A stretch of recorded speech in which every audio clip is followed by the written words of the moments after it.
అరే క్రిస్మస్ వస్తుందిరా, daily Sunday school కి వెళ్ళొచ్చు. డాన్స్లు ఉంటాయి, ప్రైజులు కూడా ఉంటాయి. డాన్స్లు ఉంటాయి, అప్పాలు కూడా ఉంటాయి. క్రిస్మస్ అంటే ఏంట్రా? డాన్స్లు, స్కిట్లు అంటుంటారు. అసలు క్రిస్మస్ అంటే ఏంట్రా? నాకు బాగా తెలుసు. చర్చిలేమో కేకులు పెడతారు, ఇంట్లోమో బిర్యానీ పెడతారు. నాకు తెలిసిన వరకు ఇదేరా క్రిస్మస్ అంటే. అవునరా, డాన్సులు మాత్రమే మనం సండే స్కూల్కి వెళ్తాం. కాదురా, ఇది క్రిస్మస్ సీజన్ కాబట్టి మనం సండే స్కూల్కి వెళ్తున్నాం. అరే ఏంట్రా క్రిస్మస్ గురించి ఏంటేంటో మాట్లాడుకుంటున్నారు. క్రిస్మస్ అంటే డాన్స్లు, స్కిట్లు, దాని గురించి మాట్లాడుకుంటున్నాం. అయ్యో కాదు నాన్న, క్రిస్మస్ అంటే దేవుడు మన కొరకు జన్మించాడు. ఎందుకు జన్మించాడు అంటే మన పాపాలను కొట్టివేయడానికి మన యేసయ్య పుట్టాడు.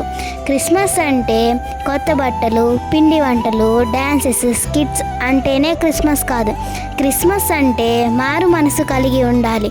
ఈ రోజుల్లో చాలామంది క్రిస్మస్ అనే పేరుతో హడావిడి చేస్తుంటారు, షాపింగ్స్ అని, అదని ఇదని. బట్ క్రిస్మస్ అంటే మనము దేవుని పరిచర్యలో హడావిడిగా ఉండాలి. నలుగురికి క్రీస్తు గురించి, నిత్య జీవం, పరలోక రాజ్యం గురించి చెప్పాలి. మరి క్రిస్మస్ అప్పుడు ఎంజాయ్ చేయడం తప్పంటావా అక్క? ఎంజాయ్ చేయాలి, కానీ మనం లోకానుసారంగా ఎంజాయ్ చేయకూడదు. మనం దేవునిలో, పరిశుద్ధాత్మలో ఎంజాయ్ చేయాలి. అంటే పరిశుద్ధాత్మలో ఆనందించాలి. మన దేవుడు చాలా గొప్ప దేవుడు. బైబిల్లో ఇలాగున సెలవిచ్చి ఉన్నది. 1 యోహాను 4:4 మీలో ఉన్నవాడు లోకంలో ఉన్నవాని కంటే గొప్పవాడు. చాలా మంది క్రిస్మస్ కి మాత్రమే చర్చికి వెళ్తారు. వాళ్ళ సంగతి ఏంటక్క?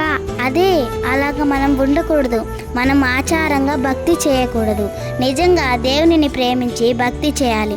మందిరానికి వెళ్ళే వాళ్ళు కోట్లాది మంది, కానీ పరలోక రాజ్యానికి వెళ్ళే వాళ్ళు మాత్రం నిజంగా దేవునిలో నడుచుకొని మారు మనసు కలిగి జీవించి దేవుని చిత్తాన్ని నెరవేర్చి ఆయనను ఇష్టలుగా ఉండే వాళ్ళని మాత్రమే పరలోక రాజ్యానికి చేర్చుకుంటారు. క్రిస్మస్ అంటే లోకానుసారంగా ఆనందించడం కాదు.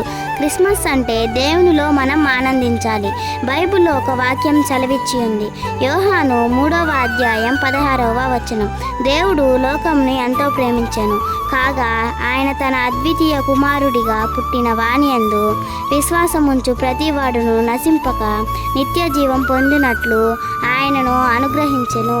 దేవుడు ఈ ప్రపంచాన్ని, మనుషులను ఎంతగానో ప్రేమించాడు. ఆ ప్రేమతో తన ఏకైక కుమారుడైన యేసుక్రీస్తును లోకంలోకి పంపించినాడు. యేసును విశ్వసించే ప్రతి ఒక్కరూ నాశనం కాకుండా నిత్య జీవాన్ని పొందుతారు. ఖచ్చితంగా మేమందరం అలానే జీవిస్తాం అక్క. మీరందరూ కూడా అలాగునే జీవిస్తారని ఆశిస్తూ అందరికీ కూడా హ్యాపీ క్రిస్మస్.